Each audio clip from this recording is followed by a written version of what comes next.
Hello and welcome to Football Talk by the 2 Point Conversion. My name is Dylan Jackson. Today I'm joined by Jacob LaQuire. Jacob, how are you doing today?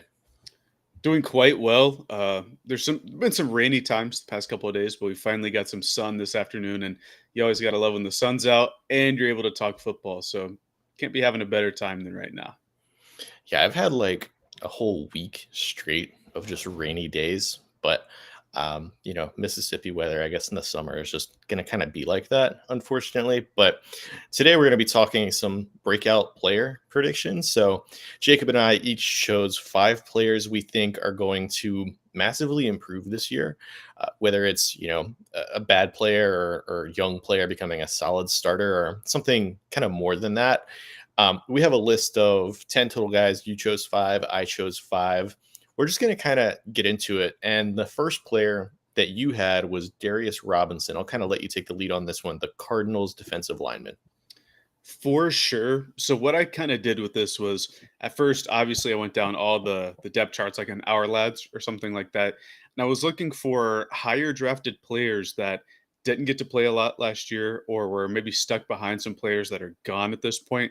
And Darius Robinson really fits that bill, right? Going into year two, the defensive lineman for the Arizona Cardinals. He was one of their first round picks a couple years ago because they obviously had Marvin Harrison Jr. as well. But while he was able to shine, Robinson only played 6 games. And I think that adding a guy like Josh Sweat, Dalvin Tomlinson, having Walter Nolan behind Tomlinson, and guys on the back end of the defense, I think adding so much more insulation can allow Darius Robinson to not have to be the guy, which means he can outperform expectations, right? Only played 6 games last year. He's more of like a 3-eye or like an odd front defensive end, right? Like a one gapper rusher as an interior guy. And I think if he's able to take 6 games and turn it into 16 or 17 and not have to worry about getting double teamed constantly because he was the best player on their front last year, even as a rookie, I think he can really take a huge step forward, step into a new role for this team, and help carry out the vision that Jonathan Gannon is envisioning this offseason with all the defensive upgrades. Yeah, I mean, this front seven as a whole, it might be the most improved front seven, maybe along with the Carolina Panthers, right? Just across the entire league, right? They added Dalvin Tomlinson, Josh Sweat. You mentioned Walter Nolan. They added Akeem Davis Gaither from the Bengals, and then Mhm. they traded for Baron Browning last offseason, or excuse me, last trade deadline. This is a team where I think their odd front, their base package is going to be really fun to watch. Mhm. There's a lot of just, solid NFL caliber players and just this massive talent infusion that they've had. This guy, Darius Robinson, I think that it's basically an extra first round pick that this Cardinals team is adding to their roster, right? Because he only played 6 games last year, mostly hurt, only had like 1 sack and 10 tackles, if I'm not mistaken. But he's somebody that I think brings a lot of power to his game. He was kind of billed as a really solid high floor player coming out of Mizzou last year, late first round pick. I think that between him and Walter Nolan and Dalvin Tomlinson, the interior of this defensive line is going to give the Cardinals defense just a significantly higher floor than last year, where they were getting run on. They were getting no pressure at all in the pass game. So I think it's going to be a really interesting player and just group as a whole to watch. For sure. That Cardinals defense, I remember thinking back to, I think it was week 16, the Panthers game. One of their safeties got trucked by 5'10", 200 pounds Bryce Young. That's kind of the how the Cardinals defense was at the end of the year. But even with that, it was Darius Robinson fighting for his life up front. I think, like you're talking about, adding all of those guys in, like around him, even behind him too. Akeem Davis Gaither, they drafted a linebacker out of Ohio State as well. I think in the 4th round. So they have so much more talent on that defensive spot or on the defensive unit, excuse me. And I think Darius Robinson in his spot, being a former first rounder, being kind of an athletic freak 2 years ago, he can outperform what meager expectations he might have this year. There's been a lot made of just this Cardinals defensive improvement as a whole. Obviously, they draft Will Johnson, Walter Nolan, signed a bunch of the guys I already mentioned. Where, like across the league, 1 through 32, how high do you think their defense can climb the rankings? Well, I think they were around like 26th, like through 28th in terms of like EPA success rate, efficiency metrics, not very good whatsoever. But if you go down like their starting 11 or starting 12, if you want to flip the fronts, probably what 6 to 7 new starters at least, and most of those are in the front 7. I think they can really climb, especially with having a defensive-minded head coach. We could see a team that was, let's say, 28th in defense go all the way up to like 14th, like somewhere in that range.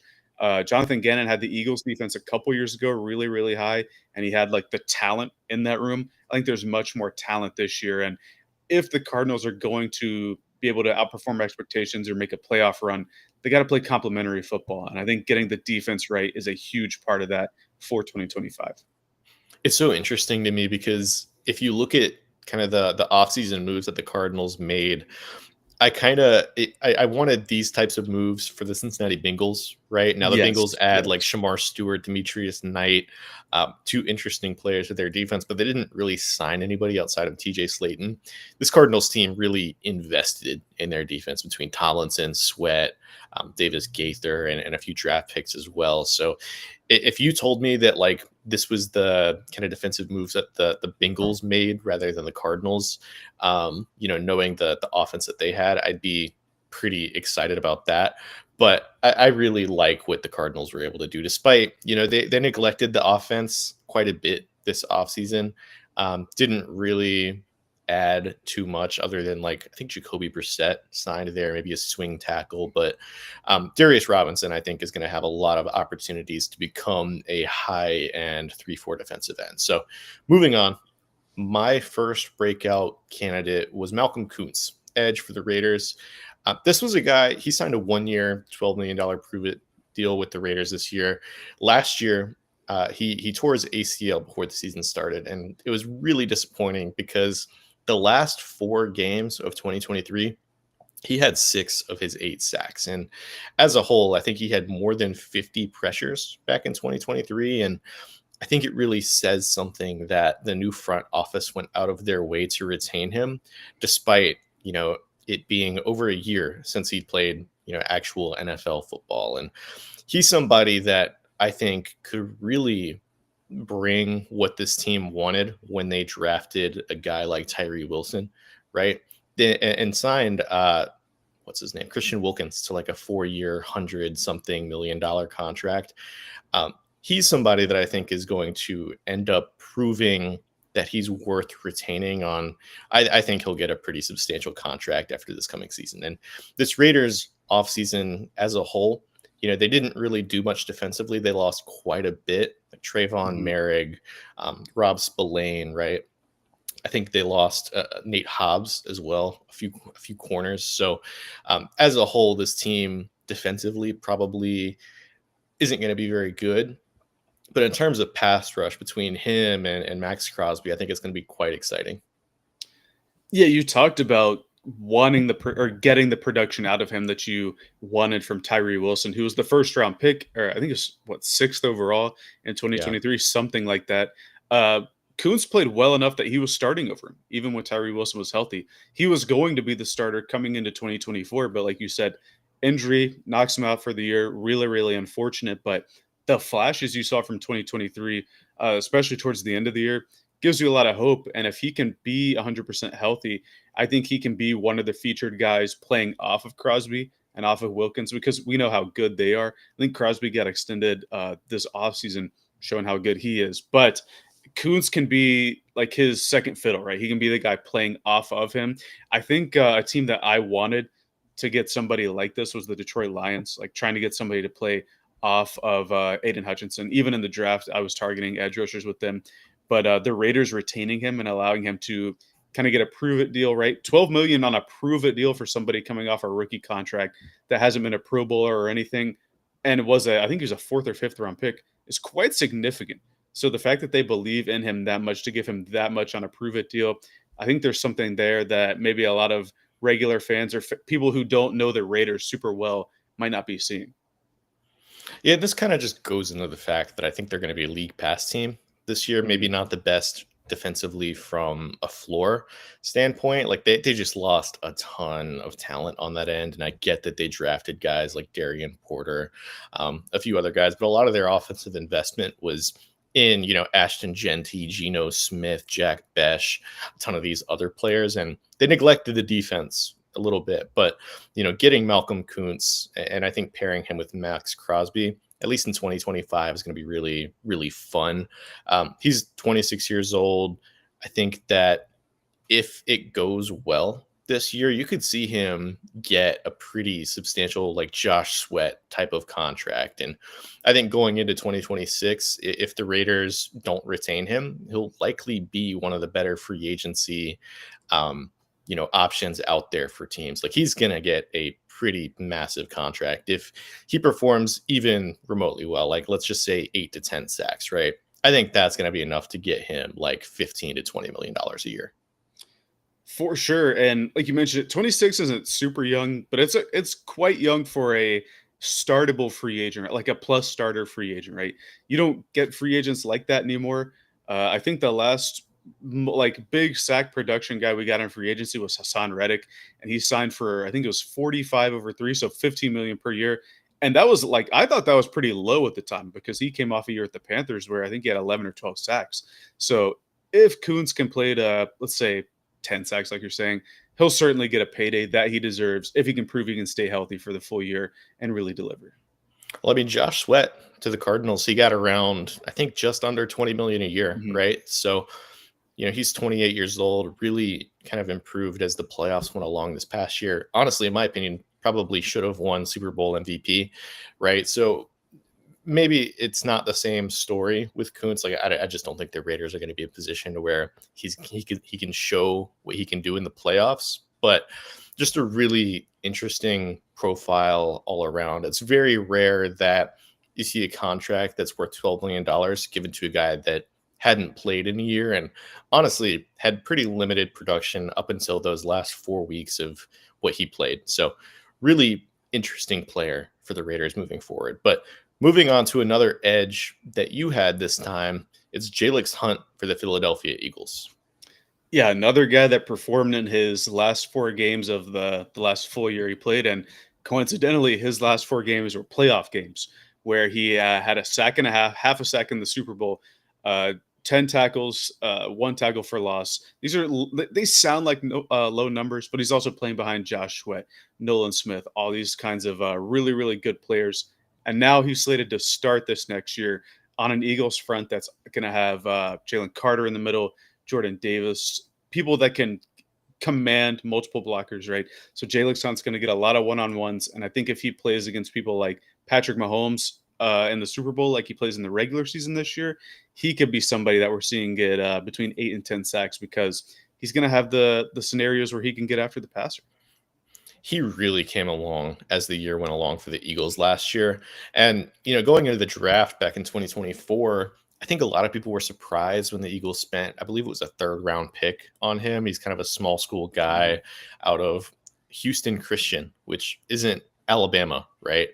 Uh, I think that he's going to be a really fun edge player to add to this room of Bryce Huff, Nolan Smith. Maybe you get some Jihad Campbell reps in there too at edge rusher, but just high end athlete. He really just from a technical standpoint just kept on improving as the year went along, and I wouldn't be shocked if this rotation, really these two starting outside linebackers between Nolan Smith and Jalix Hunt, proved to be two of the more improved edge rushers in the league. Uh, just a really kind of fun pairing. And I think that this Eagles roster, they kind of view it as hockey lines where there's just so many guys that they can just set after the pass rusher or excuse me, after the quarterback, right? Where, Nolan Smith, Jalix Hunt last year, they had obviously, what's his name? Josh Sweat, talked about him quite a Mhm. bit. Um, they have some more guys in there as well. The interior line, they've had, Milton Williams. Obviously, he went to the Patriots, and then Jordan Davis, who's a little bit more of a run stuffer, and Jalen Carter, who I'm extremely high on this year. I think he's a rare case of a team being able to build their defense around an interior defensive lineman. But Jalix Hunt, I think, is going to be a really fun player in 2025. And how many sacks do you think he could end up kind of tallying this year? I mean, I think it could be close to 10. The way the Eagles defense works is it's one-on-ones across the board, even if they're rushing four because they have such talented players like everywhere. And I think that if he can build off of what he did in the playoffs, the sacks are going to be there because Josh Sweat, a lot of sacks last year. Bryce Huff, like you mentioned, he was kind of signed to be the next guy, didn't really perform. And then the other edge rushers that they added this year are guys like Josh Uche and Yeah. Aziz Ojolari, like not players that are going to displace Hunt from being a starter after the way he played in the playoffs. You mentioned Nolan Smith too. I was gonna pick Nolan Smith, but I thought he might be too obvious for a breakout because he had 4 sacks in the playoffs, 5 QB hits. Like he was going really crazy. So I think both of these guys could step up to their respective edge one and edge rusher two positions this year. But as far as Hunt goes, I think he has the tools to get 8 to 10 sacks if things break well for him. Yeah, he was like almost a 9'7" RAS athlete, if I'm not Mhm. mistaken. Like he was really high up there. And I think his combine performance is a lot of the reason why he ended up going on day two. Speaking of another just super athletic front seven player, my next guy was Trevin Wallace, linebacker for the Panthers. He was a rookie third round pick last year coming into his second season. He stepped in for veteran Shaq Thompson after he went out for the year. I think it was week 2 is when that happened to Shaq Thompson, unfortunately. And honestly, he kind of held his own, right? Super athletic. The Panthers purposefully didn't add a linebacker when I think a lot of people anticipated that they would sign somebody or draft somebody at that position. Great coverage player. I think he's going to end up being one of the better coverage linebackers in the league just because of his athleticism. It really lends well to, I guess, that area of his game. He kind of reminds me a little bit of Jihad Campbell, coming out of the draft, where it's a lot less instinctual, but the physical tools give him such a high floor in what he's going to be able to give you in the run game that I don't really think it'll end up mattering that much. And this was a guy who was the communication point for the defense for the Panthers most of last year, right? He had the green dot on his helmet. And I think that says a lot. Them giving Trevin Wallace that over, Josie Jewell or some other defender, and I think they're going to continue that into this year. And hopefully, if the game can kind of slow down for Trevin Wallace, I think he's going to end up being a really improved, maybe even above average starting linebacker.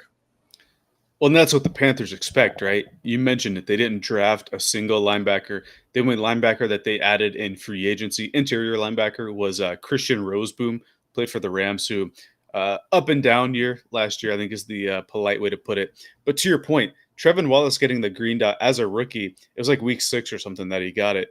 That early, instead of Jewel, instead of one of the other rotation guys, shows that they wanted him to grow.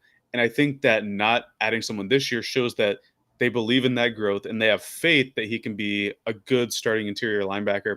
If there's one franchise that's had strong interior linebackers throughout its tenure, it's the Carolina Panthers, right? I mean, starting with Sam Mills, then you get John Beeson, Dan Morgan, who's the GM now, and then Luke Kuechly. Why am I blanking on Thomas Davis, Shaq Thompson, and he's kind of the last guy.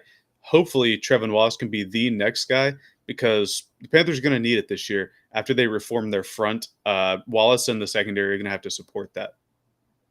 I think the idea for Wallace as a rookie was for him to play alongside Shaq Thompson, where Mhm. he would be freed up to just kind of roam around, almost like a heat-seeking missile, rather than having to be the communication point in the middle of a defense. Right?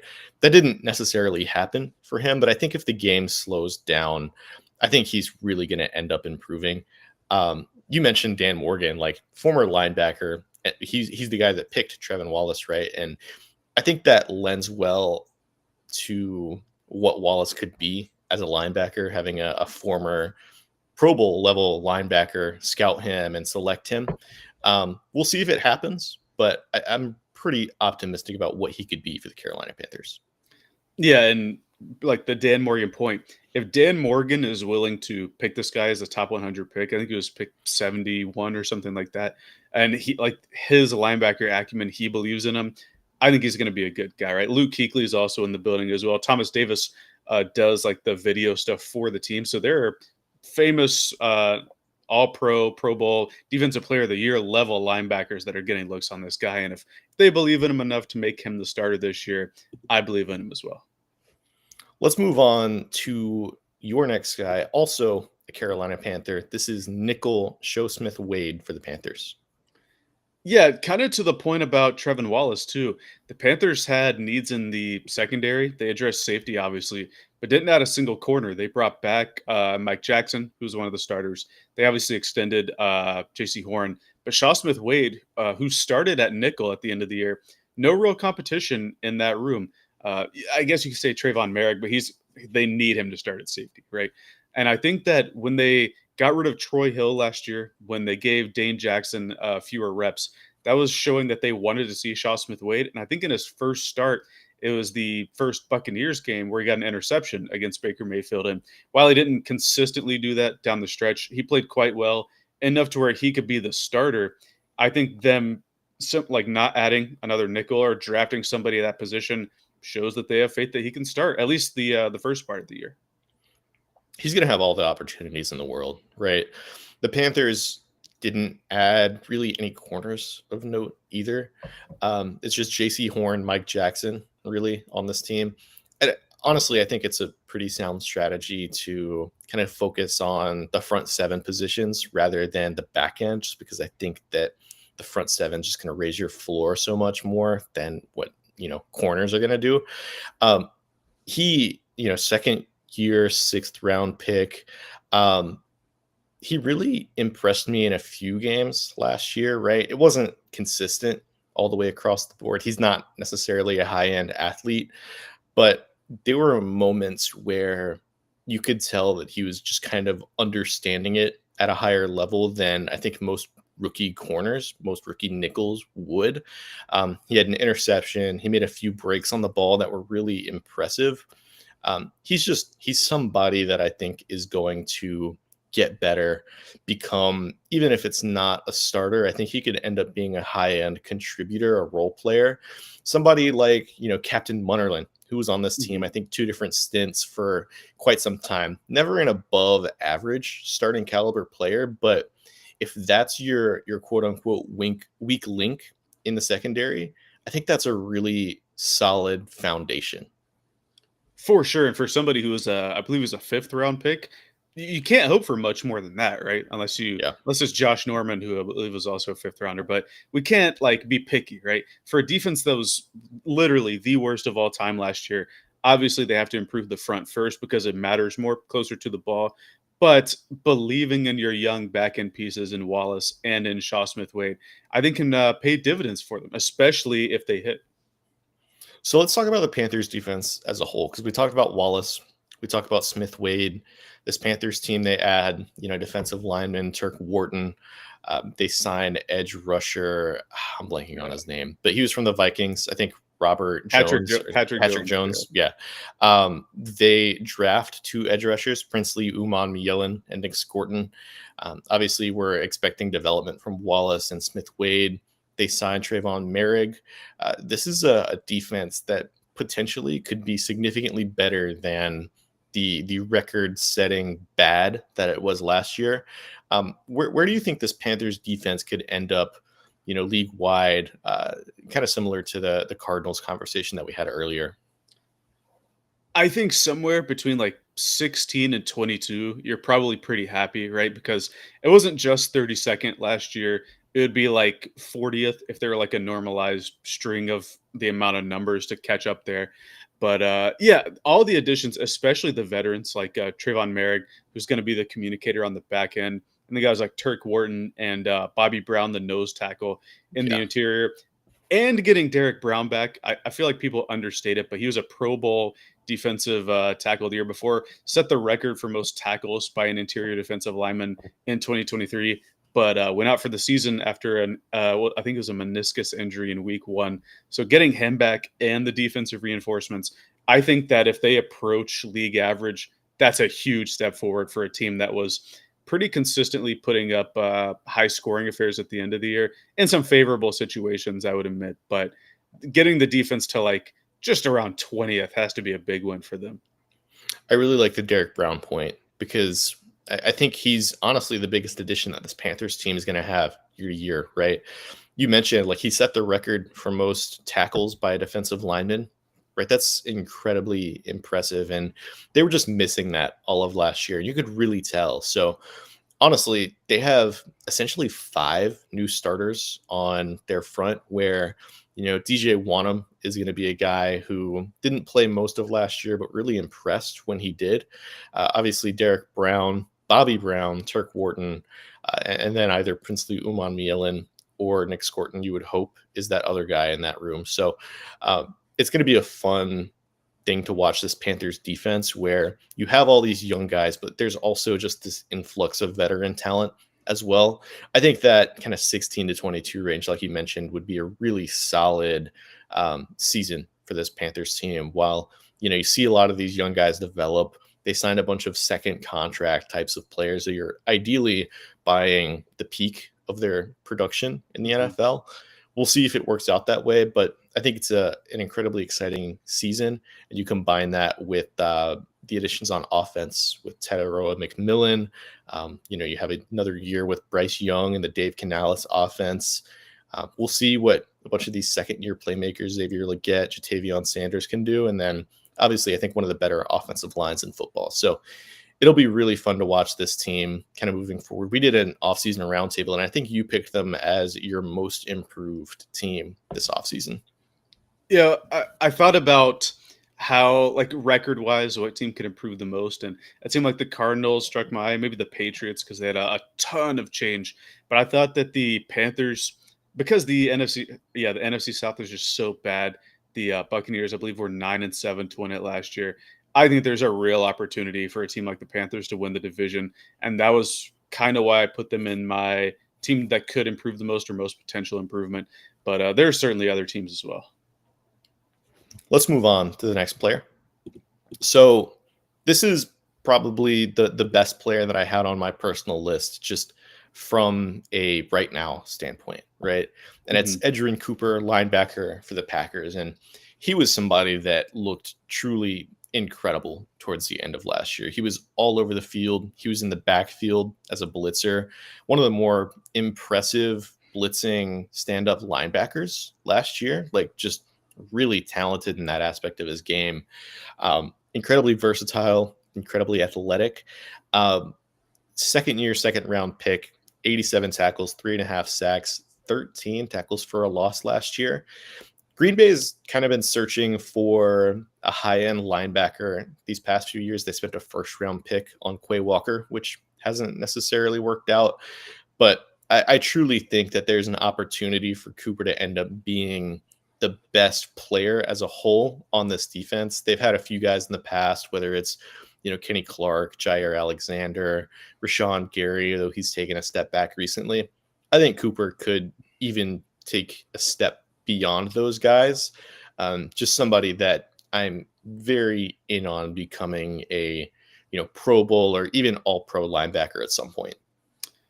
Yeah, thinking that he could be the best player on that defense, I think is a huge, huge compliment because look at all the first round picks within recent years that have been on the defense, right?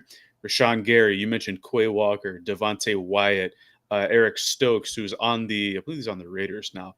Um, I said Quay Walker, Lucas Van Ness, who was their first round pick a couple years ago, and for Edgerrin Cooper to already in his rookie year last year really not outperform but perform at such a high level that it outshines those veteran players.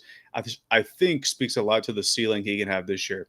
You got to remember Green Bay also changed their defensive coordinator this past or two off seasons ago, and I think Cooper with that first year coordinator in Halfley really fitting into his defense. I think he can be a featured piece like you're talking about in their defense next year. Can really be the guy that they hoped for. And as far as like an off-ball linebacker and blitzer, maybe get some Frankie Louvu light production out of him. I think that'd be a huge season for Edgerrin Cooper going into year two. When you look at rookie linebacker production across the league, I think it's really rare that you find somebody like Edgerrin Cooper contributing like he did in his first year.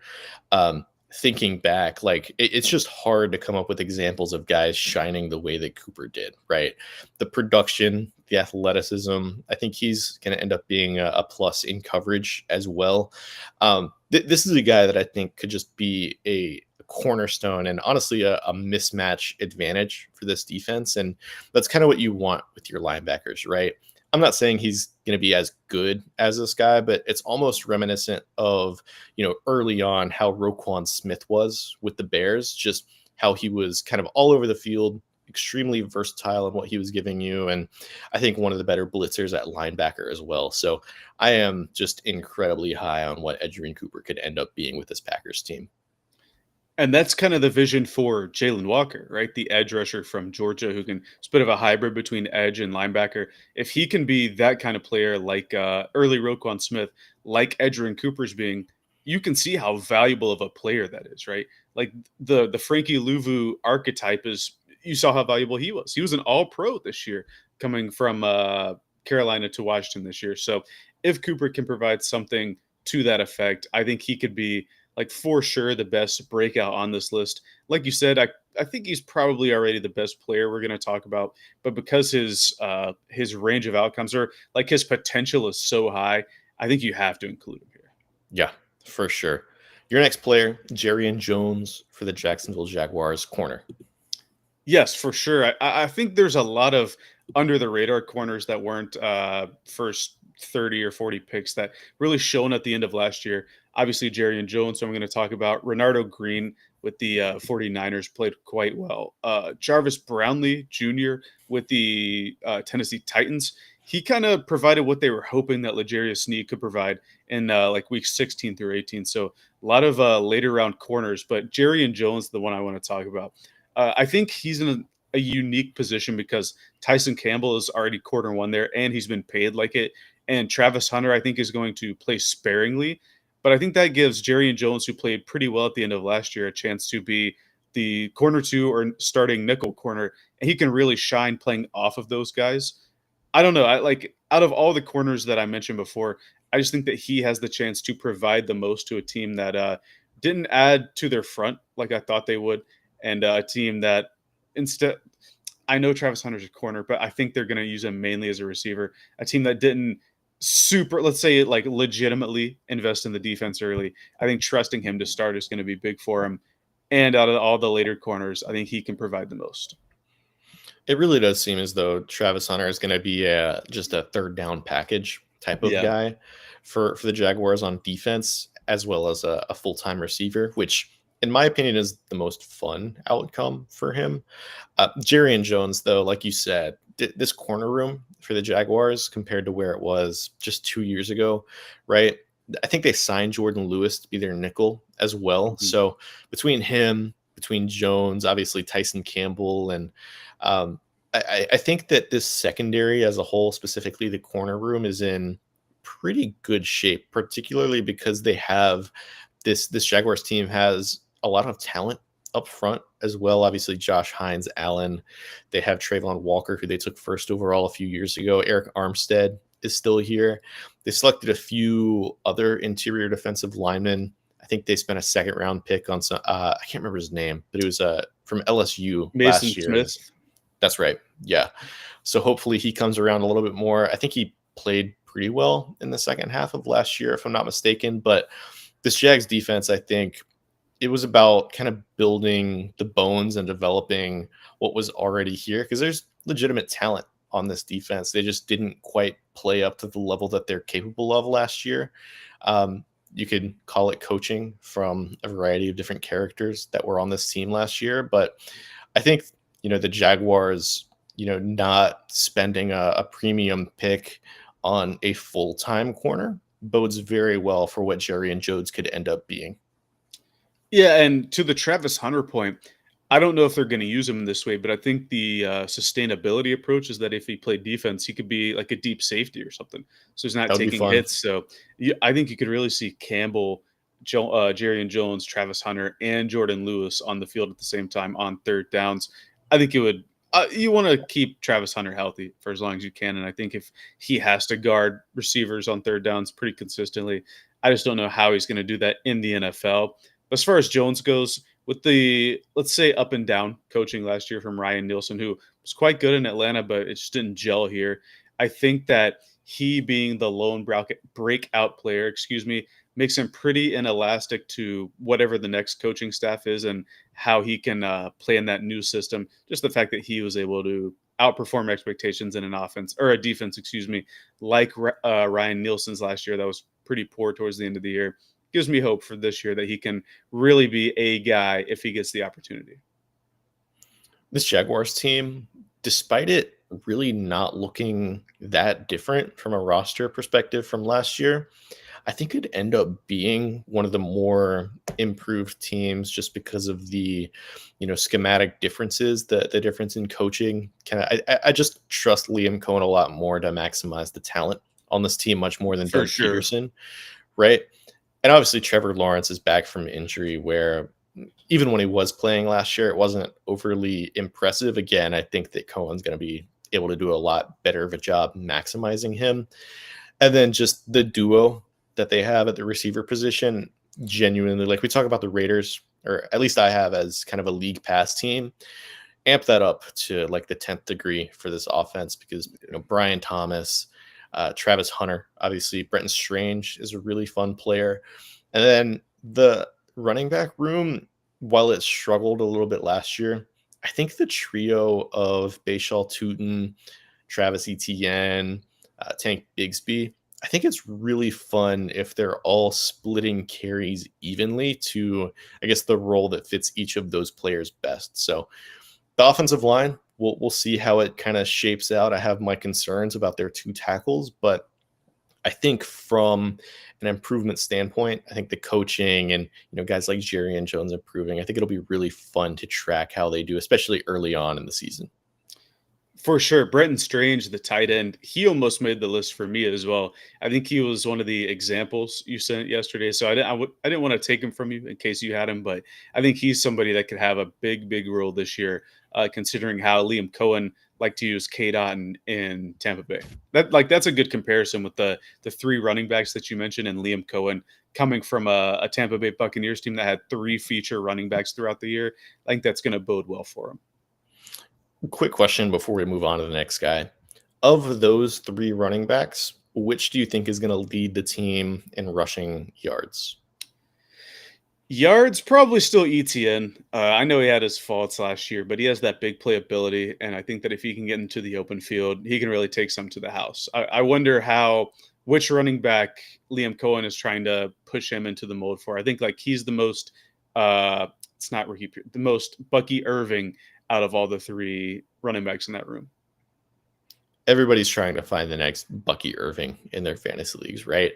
Mhm. I like Bayshall Tootin. I think he could end up being the not workhorse, but I think starter for this team. I just think it may not be until maybe midway through the season before that happens. He actually, on his first play, and I think it was rookie minicamp or OTAs, it was either one, I can't remember. He fumbled first snap, Mhm. and maybe that doesn't bode well. Maybe it'll just be a footnote of his career, but not the start that you would want for a coach that prioritizes not turning the ball over. So, um, moving on, I think this is maybe one of the more interesting conversations that we'll have on this podcast. My next player was Patrick Paul, offensive tackle for the Dolphins. He was a second round pick out of Houston last year, if I believe that's correct. Mhm. He played some last year, wasn't a day one starter, didn't overly impress, had some, I think, rookie struggles like most tackles do. But he played a lot on the right side last year, and on the left, he looked a little bit better. I think he's very clearly a left tackle rather than a right tackle. Was always kind of viewed as a developmental guy. That's why he went on day two. He's somebody that the Dolphins are putting a lot of trust in. They didn't draft a left tackle. They drafted a guard in the second round from Arizona. He again, I'm never going to be able to say his name right, but his first name's Jonah. He might have some tackle versatility. I think he played left tackle at Arizona, but he's more of you project him inside based off of his skill set, is what I'll say. This Dolphins team, they've been able to scheme around their offensive line quite a bit, and really any Kyle Shanahan disciple is going to make their money by doing that. Uh, Tua obviously is one of the fastest time to throws in the NFL as well. Obviously, Jalen Waddle, Tyreek Hill are still there. John Smith, Devon A. Chain. I think if he's able to, move well, be a factor on screens, as long as he's not losing immediately, I think that he'll give the Dolphins at least replacement level tackle play, which I think would be a win for a second round pick. Yeah, you said they like to or they're able to scheme around their offensive line no matter who's there. I'm sure they would like Patrick Paul to like turn into something, right? And I think the fact that they didn't prioritize like strong left tackle in free agency or like a trade like Washington didn't draft one early. We saw, I think, 8 offensive linemen go in round one, and the Dolphins weren't one of the teams to select one. They obviously took Jonah. I think it's Savanaia in the second round. He's more inside out, like you're talking about. So clearly, they trust Patrick Paul there, even after Teron Armstead retired. I think the second round tackle. I think about Bernard Raymond as a guy that he was, I think, the 42nd overall pick in his draft. Wasn't really great his rookie year, but played some off or on the right side and then developed into a strong left tackle. I think that's kind of the path you're hoping for with Patrick Paul here. I think out of all the offensive linemen that are poised to take a jump, like maybe become a featured starter or something like this. I have the most faith, in Patrick Paul because the Dolphins have a ton of faith in him, right? I think for an offensive line that we say every single year they need upgrades, even if they're able to scheme around it, for that group to not attack the left tackle spot, that really says a lot to me. Like I mentioned, Washington with drafting Connerly, trading for Laramie Tunsil. The Kansas City Chiefs were another team that doubled down on the left tackle spot. All these offensive lines that know they need it. Out of all those teams, the Dolphins were the one that said, "No, we're cool with our incumbent guy." So that level of faith, kind of like with Shaw Smith Wade and Trevin Wallace earlier, that gives me hope that he can be something really, really good this year. They also they didn't really have the facilities to add a left tackle that if it wasn't going to be with either of their first 2 draft picks, right? Mhm. So, I mean, obviously, really since they've traded for Tyreek Hill, they've been really strapped for cap space. Um, they didn't really have that much draft capital this year to begin with. They're also a team that's pretty aggressive at the deadline to bring in veteran type of talent. Um, Patrick Paul, I think he's just going to have to end up being that guy. And because he's in a Shanahan type of scheme, I think it's going to be easier for him to adjust to becoming a full-time Yeah. starter, which you can't say for like with Frank Reich is always the coach that I think about in terms of what do you not want in terms of coaching an offensive line. He was somebody that despite how young his quarterback or offensive tackles were, he always kind of put them out on an island, just Mhm. even if they're going up against like an all pro caliber talent. um McDaniel isn't necessarily going to do that, and even if he does, it's because the ball's coming out immediately. So I think that he's in a spot, Patrick Paul is, to make the most of his snaps and become a, we'll say, like, I think him being an average starter minimum would be a pretty big win for this Dolphins team, especially at left tackle. Yeah, bringing up Frank Reich really puts into perspective how favorable the position Patrick Paul's in, right? Because, like you're saying, even if he's thrown out there to the wolves, Tua is going to get the ball out less than a second after he's into his drop. So, really good spot for him to be in. Speaking of Bernard Raymond, he was a kind of a guy that was thrown in there with trial by fire, and he came out better for it.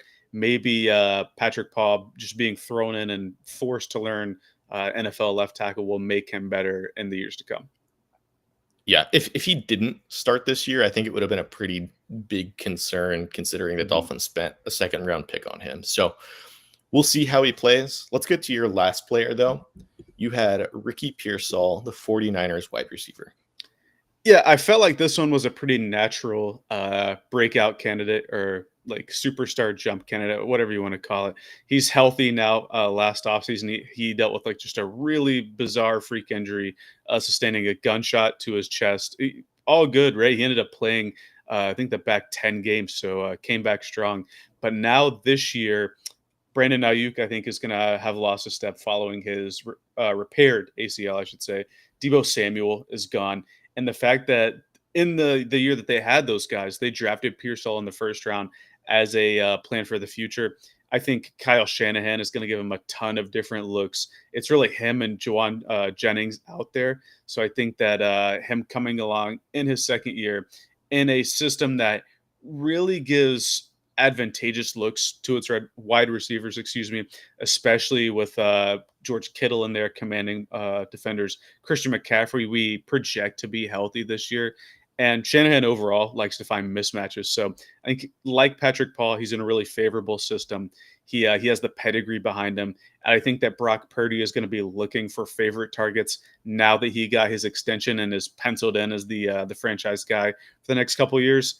I think everything is just hitting at the right time for Pearsall. And he's somebody that I had, I think, in my top 40 in that draft. So I was always a high believer in him anyway. So hopefully he can live up to that potential. Anytime Matt Harmon says anything about like a rookie receiver, a second year receiver, it I try to make a like mental note of it. He Mhm. seems to be pretty high on Ricky Pearsall and what he could be in this 49ers offense year two. Just a really fluid, crisp route runner. That's how he made his money back at Florida back in 2023.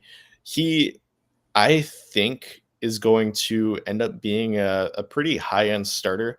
I'm not sure he has the like physical tools to be a Pro Bowler or All Pro caliber receiver, but he's somebody that I think could end up being, a pretty high end starter. And Debo Samuel is gone. Brandon Ayuk, will see how he recovers. I think that the 49ers still believe in Brandon Ayuk. They had a maybe half out of his contract this offseason. Like they could have avoided a lot of the money if they moved on from him. They decided not to do that. But I like you said, Ricky Pearsall, he's somebody that is going to be able to take advantage of a lot of different mismatches. There's still a lot of talent in this offense, even though McCaffrey's older, Kittle's older, Debo's gone. He's somebody that I think for sure we're going to have to keep an eye on. And like you said, is probably one of the more obvious breakout candidates at the wide receiver position in the NFL. For sure. And just last week, we talked about how favorable the 49ers matchups are, especially late in the year. If he can hit the ground running at the start, I think there's potential for him to eat against some of the worst secondaries down the stretch. And that could really launch him into like established top whatever wide receiver. It's kind of the same path that Brandon Ayuk took. He was healthy most of his rookie year, but kind of an up and down rookie year. Then at the end of his second year, that's when we really started seeing his growth, especially as a route runner. And then into his third year, that's really when he took off. I think we can see something similar from Pearsall if everything hits. Do you have a prediction for maybe what Pearsall's stat line could look like at the end of the year? Let's go. Let's go 65 plus 850 plus plus five touchdowns. That'd be a really solid year for him. Yeah. And I know they spent like a first round pick on Pearsall, but that type of production in this offense that has the talent that it does, I think that's a pretty clear win for both Pearsall and the San Francisco 49ers. For sure. And we say first round pick, but I think it was the 31st pick. So fringe there, right? Kind of like Xavier Leggett, who went right after kind of the fringe first round pick there. That whole 2024 draft kind of receiver run towards the end of the first round, early second round, I think that's going to be a really interesting kind of case study as we move forward. Like, I think between picks 20 and 40, it was Brian Thomas, Xavier Worthy, Ricky Pearsall, Xavier Leggett, Keon Coleman, Lad McConkey, Jalen Polk. Um, I know for sure I'm missing like one or two guys, but there were so many guys, and most of them have kind of proven their worth already. And I'm sure more will continue to kind of prove that they're at least starting caliber players moving forward. For sure. I'm looking for the other receiver in that run. I'm Uh, for sure missing like one or two guys. There were a ton. you got everybody, but AD Mitchell went with Okay. pick 52, so he was a little bit outside there. But yeah, it was the wide receiver run and then the defensive back run at like in that portion started too with Cooper DeJean, Kool-Aid McKinstry. But yeah, if any of those guys could produce that level of stat line, what did I say, 60 catches, 850 yards, 5 touchdowns, I think that'd be a huge, huge win for those players going into year two or going into year three after having produced those stats. Quick question while we're here. Do you think Jalen Polk makes the Patriots roster in 2025? I hope so. Just I was pretty high on him. That might be a big miss for me, but I think this was the 35th pick, maybe 36th pick. I think drafting somebody that high, you have to at least carry him onto the roster for next year. Like even a guy like Jonathan Mingo, who was I think the 40th pick or the 39th pick, the Panthers carried him into the year two. He just ended up being traded at the deadline. So hopefully you keep Polk on the roster. I'm going to say he makes the initial 53 just because that was such a high investment. But the fact that he's on the fringe right now is certainly disappointing to see. I still can't believe the Cowboys gave a fourth round pick for Jonathan Mingo. Yeah. That's nuts to me. But the last player that we're going to talk about, my final breakout candidate, is Theo Johnson, tight end for the New York Giants. I'm actually really high on him. Second year pick, fourth round guy, 2024 draft. He looked pretty good last year. Rookie tight ends don't typically produce. He had 29 catches, 331 yards, a touchdown, had a few drops, but he only played in 12 games. Top 1% level athlete. Like this is one of the best athletes we've seen at the tight end position in a very long time, probably since I don't even know. Like he's just maybe the best that we've seen in like the last decade or so, right? And for him to produce the level that he did as a rookie, I think is extremely promising. He's somebody that, you know, this Giants offense doesn't really have anybody in the pass catcher room outside of Malik Neighbors. They re-signed Darius Slayton, but we know what Slayton is at this point. He's going to get you 500 to 600 yards, a few touchdowns, maybe a few 40+ yard catches, more of a downfield threat. But I think that Theo Johnson could end up having second most targets. He's not going to get more than Malik Neighbors on this team in 2025 and kind of provide a safety blanket for whether it's Russell Wilson, Jameis Winston, Jackson Dart, who they drafted in the first round this year.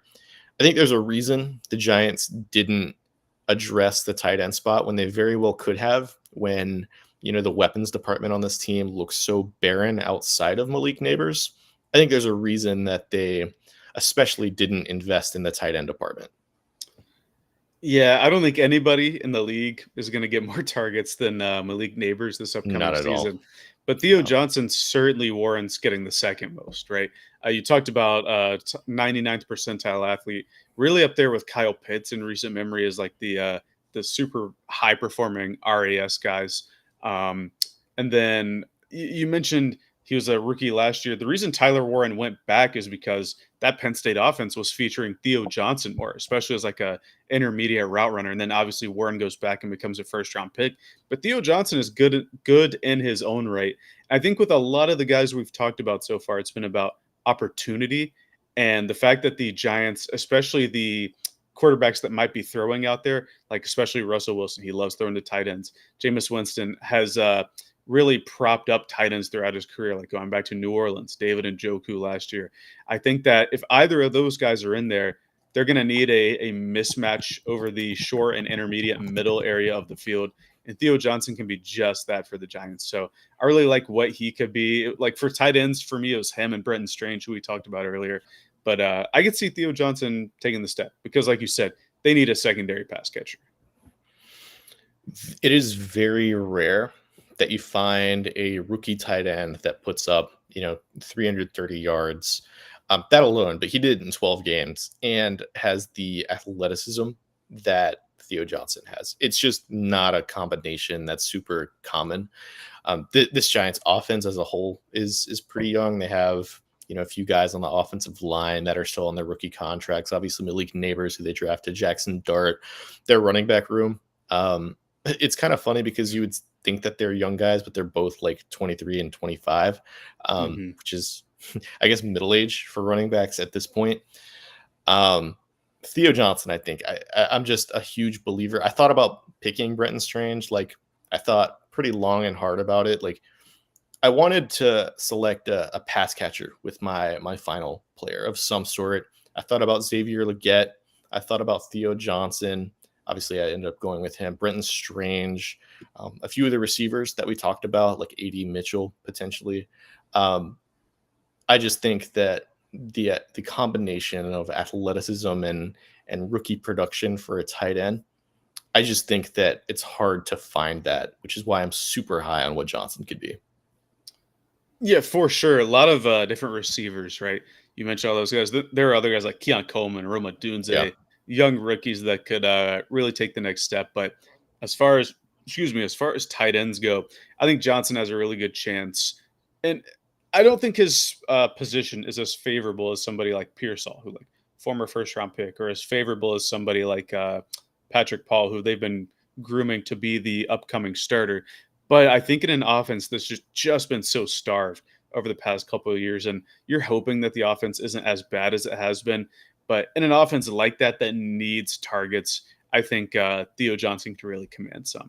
And I think that when the opportunity's there, you have the production and high level athleticism for a tight end position. You really don't need much more as a receiver. So I could certainly see this being like a 650-yard tight end, couple maybe like 5 touchdowns, and that sounds pretty like pedestrian, given that we have Brock Bowers recently and Sam Laporta, but those are like like all time class level seasons. I think getting I say modest, but it's really like a good season from your tight end, like 600, 700 yards and a handful of touchdowns. That's something that the Giants desperately need. Especially for a fourth round pick. And I want Yeah, to pose this exactly. question to you. So I think Johnson and we'll say Mason Taylor, right? I think are two of the interesting kind of tight end names. I want to ask you who you think has more production in 2025. They're both in situations where, they're going to be starting for their team, potentially, and in my opinion, probably should be the second option in the offense in both cases for Johnson and Mason Taylor. Who do you think is going to end up having more production between those two? That one's so rough, right? Because you and I personally have talked about how many targets, I should say, Mason Taylor should be getting this year. I think he's certainly maybe more talented than Theo Johnson, but the fact that the Giants have like a veteran head coach, veteran play caller, veteran QBs at the helm, it makes it really compelling. I think I'm still going to give it to Mason Taylor just because he was a top 50 pick. They obviously want to feature him in this offense. And I think when Fields was at his best, was with Cole Kmet, and he had close to 1,000 yards that year. So I'm going to go Taylor.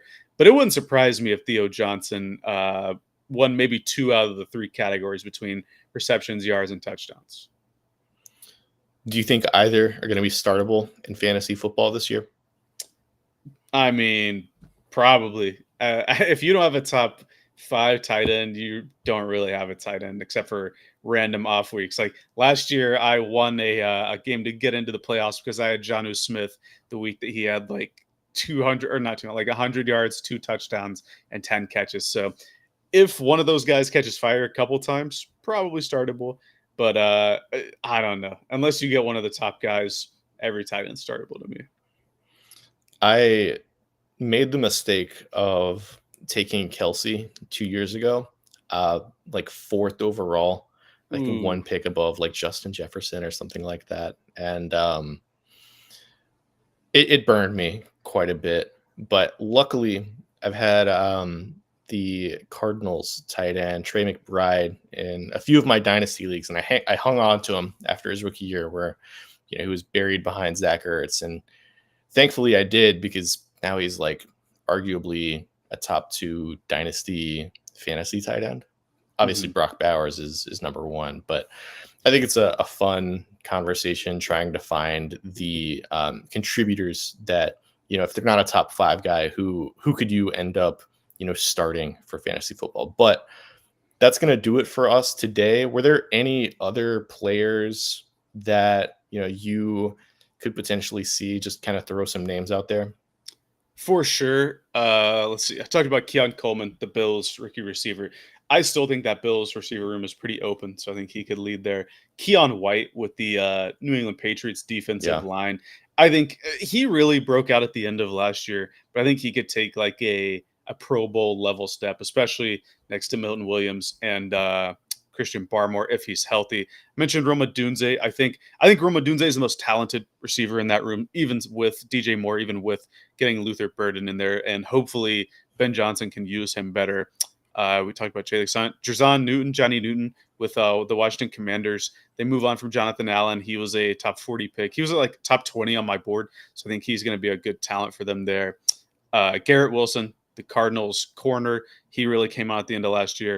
And then I mentioned Renardo Green with the Niners and Jarvis Brownlee Jr. with the Tennessee Titans. I had an extensive list, but I think that there are a lot of thankfully, there are a lot of good young players that could break out and become the next stars so that we're not relying on all the old players anymore, like the NBA has fallen into the trap of. A few that I had, Byron Murphy for the Hmm. Seahawks. I think he's just an incredibly talented player who didn't really produce how people necessarily thought he would this year. I think George Pickens is somebody that I could honestly see getting like Yeah. 1,100 yards this year. Like that passing offense after CeeDee Lamb is really kind of barren for the Cowboys. I think he's somebody that could really break out this year. Riley Moss, I think, for the Denver Broncos has shown some really impressive flashes. The consistency hasn't really been there. They drafted Jade Barron, but I think that secondary as a whole is arguably the best in the league. Looking just after that, there's a few guys, like there's several players on the Eagles that I think could end up breaking out. Um, the Kansas City Chiefs, I think, are going to have to get some improvement from their receivers, like Hollywood Brown.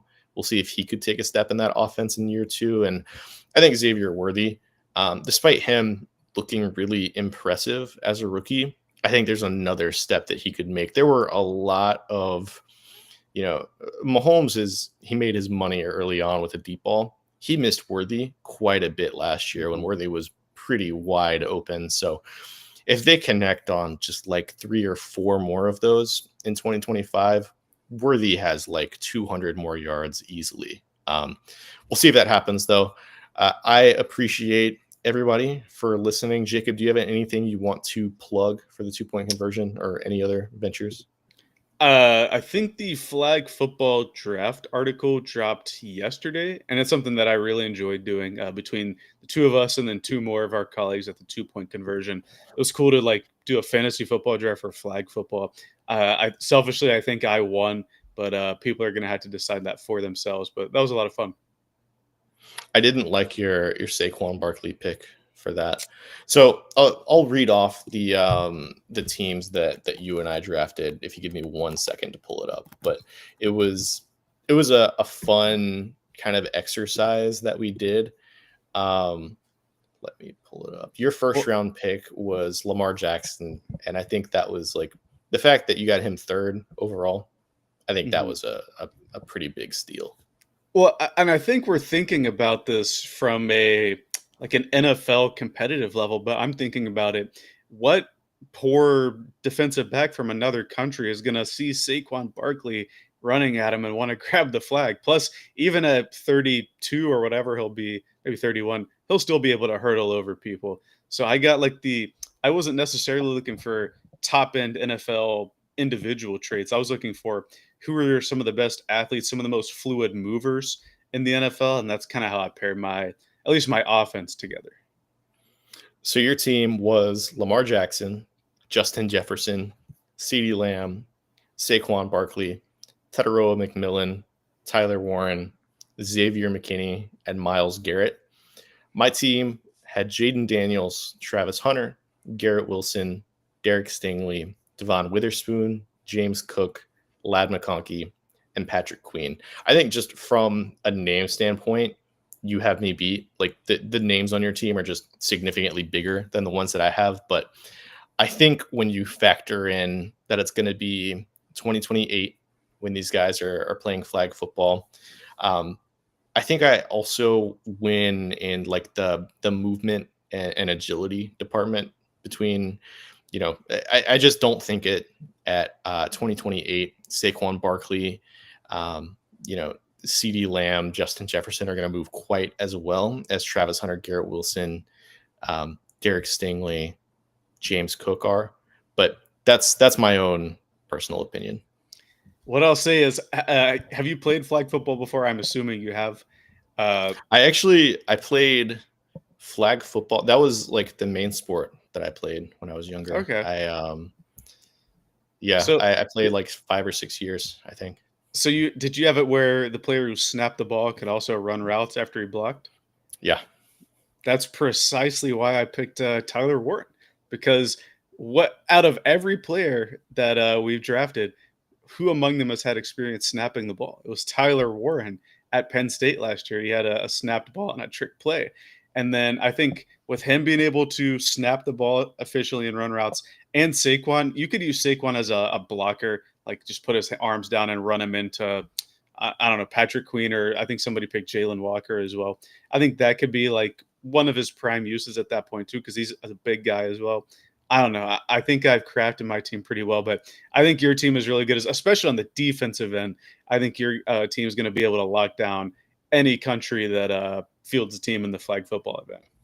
Yeah, I took Travis Hunter with my second pick just because he gives you value on Hmm. both, and I'm pretty high on what he could be in open space in particular. But one question I do want to ask before we get out of here: do you think that full time NFL players are, or let me reframe it? Do you think that full time flag football players could hang with full time NFL players in flag football in particular?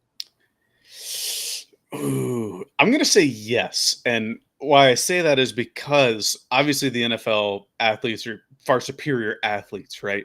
But their athletic profiles are built for the NFL game where Yeah. you're taking hits and giving hits and so forth. Flag football is all about like short area movements and agility and stuff like that. And if you watch the U.S. team's flag football QB, I believe his name is Darrell Doucette, when he was talking about how we don't need the NFL players and that whole thing over this past summer's Olympics, and then you show his highlights on like ESPN's Twitter or something like that, he can really move. And I think the name of the game in flag football isn't necessarily running an NFL offense to the highest ability; it's avoiding other people grabbing your flag. I think that the professionals who have done that for however long, that have done it at a well enough level to get it into the Olympics, I think they have the experience edge and the maybe the muscle memory edge of playing that position over NFL athletes. What I will say though is if you give NFL athletes from now until 2028 to train for it, they'll certainly be better just because they're more blessed, like naturally blessed athletically. But I think at this point, even up into 2028, I think you might see a lot of the U.S. flag football teams players on that Olympic roster. I think it'll end up being a mix. Like Yeah. I think the quarterback is probably going to end up being a flag football player, just because you have to see it differently for flag Hmm. football versus tackle, where it's a lot more about pocket management. This is just about can you make throws while you're moving is like the number one skill, which is why Lamar Jackson, Jaden Daniels were the two quarterbacks that we ended up taking in this draft. Um, no offense to Chandler, but he took Brock Purdy, which was a little bit puzzling to Well, me. he was kind of forced into Purdy because He if you was, read the yeah. rules at the top of our article, we can only choose one player per NFL team. And each time he was up for QB, like I took Tyler Warren, so he couldn't take Richardson, or I took McMillan, so he couldn't take Bryce Young. Like some QBs that can throw on the move. So he was kind of pushed into taking Purdy. Yeah, like Devon Witherspoon, I took him like a few picks before he could have taken Jalen Milrow, right? And so it was a fun exercise. Chandler and Akil's teams, I'll read them off now.